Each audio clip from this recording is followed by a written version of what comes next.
ஒன்றே சொல்வார் ஒன்றே செய்வார் உள்ளத்தில் உள்ளது அமைதி. இன்பத்தில் துன்பம் துன்பத்தில் இன்பம் இறைவன் வகுத்த நியதி.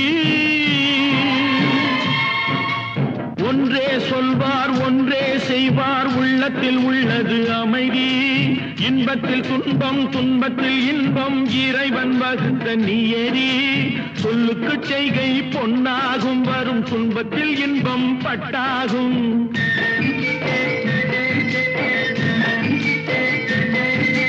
சொல்லுக்கு செய்கை பொன்னாகும் வரும் துன்பத்தில் இன்பம் பட்டாகும். இந்த இரண்டு கட்டளை அறிந்த மனதில் எல்லா நன்மையும் உண்டாகும், எல்லா நன்மையும் உண்டாகும்.